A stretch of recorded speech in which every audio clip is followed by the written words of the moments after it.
Okay, so some of you guys say, hey Rick, where's your 58 Ford? Well, as you all know, I can only work on it when I can get it in the shop. So no, it is not done, but it's very close. All it needs really is a hood put on and the two pieces of chrome on the front fenders and the front door panels, and it's done. It's done, it's finished, there we go.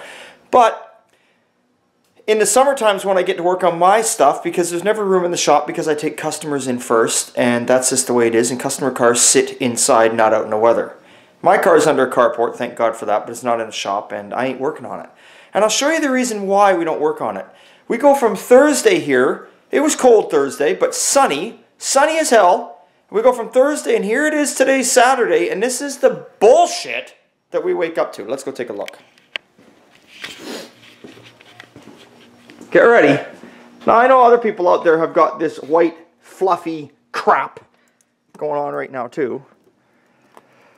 But, yeah, this is it.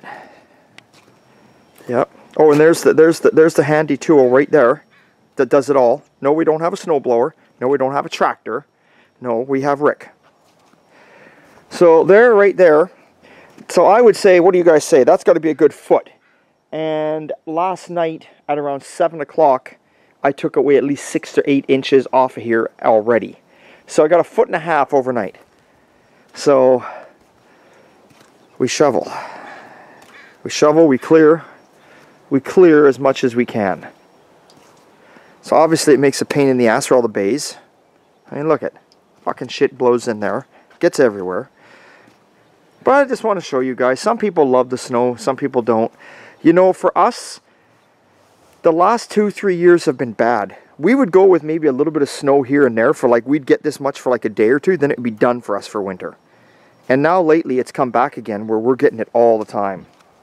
And I don't want to sound like an asshole, but I love this shit when it's up on the mountains, not down here. I like it when you wake up Christmas evening, you know, and or Christmas Day and Christmas Eve. I don't mind if we get maybe 5-6 inches, but other than that, make this shit disappear. You know, sometimes I wish Mother Nature was a real person, so I could sit down and have a chat with her, but that wouldn't do me any good anyway. So, am I bitching? Yeah, I'm bitching. But you know what? There's nothing you can do about it, so it is what it is. It just sucks, though, that you can go from such nice warm temperature and then drastically go to this. You know? There's old Black Betty in the corner. There's Carried Away, waiting to get work done. Now, for all you guys that are like, hey, I donated for a t-shirt. What the hell's going on with the car? Well, I'm buying parts. I'm not the guy that rips something apart and doesn't have the parts and then leaves it lay there for 3-4 months. It makes no sense. That's how shit gets lost. You get all the parts gathered up, then you take it apart and you work on it. Only makes sense, doesn't it? Especially when you're a restoration shop and you got 10 other cars apart. There's Bittersweet. She's got her blanket on, but she's looking out at us. So that's what's going on. So I got a little bit more here I'm going to do. I'm going to try and clear this little bit right here. This right here, on Monday, the employees can at least park in this part of the driveway. And that's it. Yo, Bondo, what do you say, big boy? What's going on over there? Come on out and let the viewers take a look at you. Oh, here he comes. He's running 100 miles an hour. Yep, American Lab.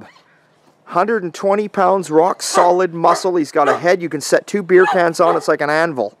Look at the size of that son of a bitch. He may not look all that big right there, but I mean, look at the height of him compared to the gate. When he stands on his hind legs, his nose is at the bottom of my chin, and I'm 5'11". He's a big boy, and he's a lab. Now, most people think he's friendly. Actually, he's friendly if you know him. If you don't know him, he's extremely aggressive.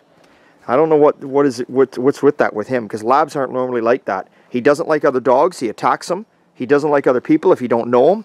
He jumps on them, knocks them over, and starts yanking and pulling on them. He doesn't attack where he's biting you hard, but he pushes you over. He's got the weight to do it. So, that's my boy. I'm proud of him. That's what he should be doing. He's keeping guard on all the customer cars.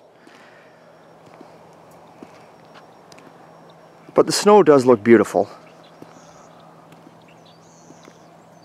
Give you a little tour of what's going on here. That's my neighbor across the road.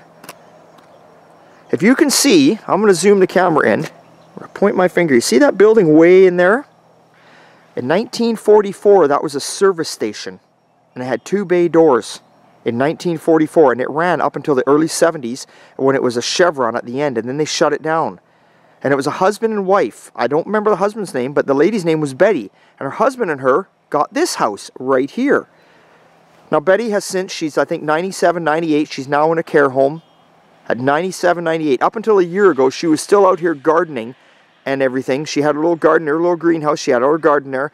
I was going over there doing all the weed whack trimming with my weed eater around the buildings, and then Jerry, our far off neighbor, way, where the hell is Jerry?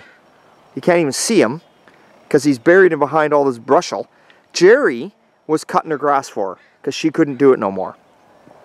But isn't that awesome that that building still exists? Unfortunately, it doesn't look the same, but Betty has got photographs of it. Greendale's got a lot of little heritage. We got another little service station down the road that's been here since the 40s too. But other than that, we don't have anything else but a corner store. There's nothing else here. But we're only 10 minutes away from shit. You drive 10 minutes away and you're right in Chilliwack. So there we go, guys. So, good morning, Saturday morning. Hope all you guys are out there working on your rides, doing something with your family, doing something other than shoveling fucking snow. So hey, to all of you guys, Merry Christmas! Happy New Year! Right? It's always a good time.